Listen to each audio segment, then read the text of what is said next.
ఆమె రాక మరింత ఆలస్యం. ముచ్చటగా మూడోసారి కూడా వాయిదా పడింది. ఒక్కోసారి ఒక్కో సమస్య. ఇలా ప్రయత్నాలు ఫలించట్లేదు. ఫైనల్గా స్పేస్ ఎక్స్ రాకెట్ల పనితీరుపైనే అనుమానాలు వ్యక్తమవుతున్నాయి. నాసా వ్యోమగామి సునీతా విలియమ్స్ రాక విషయంలో మళ్లీ నిరాశ ఎదురైంది. ఆమెని క్షేమంగా భూమి మీదకి తీసుకురావాల్సిన స్పేస్ ఎక్స్ మిషన్ చివరి నిమిషంలో షాక్ ఇచ్చింది. అంతరిక్షంలోకి వెళ్లాల్సిన రాకెట్ ప్రయోగం వాయిదా పడింది. ఇంతకీ స్పేస్ ఎక్స్ మిషన్ ఎందుకు ఆగిపోయింది? ఆ మిషన్ మళ్ళీ ఎప్పుడు రీలాంచ్ కాబోతోంది? అసలు స్పేస్ ఎక్స్ రాకెట్లు ఎంతవరకు సేఫ్? ఇంటర్నేషనల్ స్పేస్ స్టేషన్లో ఉన్న నాసా వ్యోమగామి సునీత విలియమ్స్ భూమిపై ఎప్పుడు అడుగు పెడతారు అనే ప్రశ్నగానే మిగిలిపోతోంది. స్పేస్ ఎక్స్ ప్రయోగాల్లో వరుసగా చోటు చేసుకుంటున్న పరిణామాలే అందుకు నిదర్శనం. బోయింగ్ క్రూ ఫ్లైట్ టెస్ట్లో భాగంగా నాసా గతేడాది జూన్లో ప్రయోగాత్మకంగా పరీక్ష చేపట్టింది. అయితే వారం రోజుల్లో తిరిగొచ్చేయాల్సిన సునీత విలియమ్స్ సాంకేతిక కారణాలతో క్యాప్సూల్స్ ఖాళీగా వచ్చేయడంతో 9 నెలలుగా అంతరిక్షంలో చిక్కుకుపోయారు. ఆమెతో పాటు మరో వ్యోమగామి బుచ్ విల్మోర్ కూడా అంతరిక్షంలోనే ఉండిపోయారు.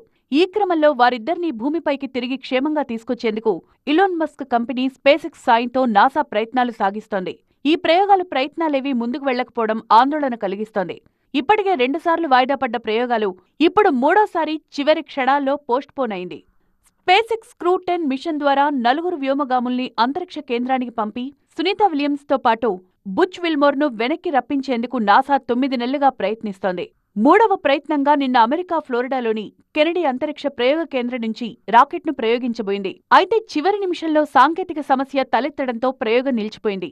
రాకెట్ హైడ్రాలిక్ సిస్టంలో సమస్య ఉత్పన్నం కావడంతో ప్రయోగం నిలిపేసినట్లు నాసా ప్రకటించింది.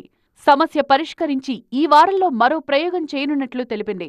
వాస్తవానికి ఈ నెల 25న ప్రయోగం నిర్వహించేందుకు షెడ్యూల్ కాగా ఆ తర్వాత కాస్త ముందుకు జరిపింది. ఈ క్రమంలోనే స్పేస్ ఎక్స్ క్రూ 10 మిషన్ను అంతరిక్షంలోకి పంపేందుకు రెడీ కాగా లాస్ట్ మినిట్లో టెక్నికల్ ప్రాబ్లంతో నిలిచిపోయింది. దాంతో సునీతా విలియమ్స్, బుచ్ విల్మోర్ రాక మరింత ఆలస్యం కానుంది. ఇదిలా ఉంటే సునీతా విలియమ్స్, బుచ్ విల్మోర్ను తీసుకురావాల్సిన స్పేస్ ఎక్స్ రాకెట్ల పనితీరుపై పెద్ద ఎత్తున అనుమానాలు వ్యక్తమవుతున్నాయి. కొద్ది రోజుల క్రితం స్పేస్ ఎక్స్ రాకెట్ లాంచింగ్ టైంలో పేలిపోయింది. అంతకు ముందు జనవరిలోనూ స్పేస్ ఎక్స్ కు చెందిన మరో రాకెట్ ప్రయోగం కూడా ఫెయిల్ అయింది. తాజాగా అంతరిక్షంలోకి వెళ్లాల్సిన స్పేస్ ఎక్స్ క్రూ 10 మిషన్ సాంకేతిక లోపంతో మరోసారి నిలిచిపోయింది.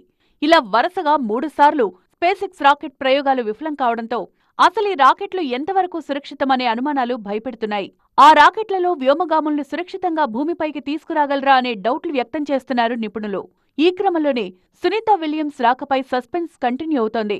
వారం రోజుల్లో స్పేస్ ఎక్స్ క్రూ 10 మిషన్ను రీలాంచ్ చేయనున్నట్లు చెప్తున్నా వరుస పరిణామాల నేపథ్యంలో క్లారిటీ లేకుండా పోతోంది. మొత్తంగా ఓవైపు రాకెట్ ప్రయోగాలు విఫలమవుతోండగా మరోవైపు సునీతా విలియమ్స్, బుచ్ విల్మోర్ రాక కోసం యావత్ ప్రపంచం మాత్రం ఆసక్తిగా ఎదురుచూస్తోంది.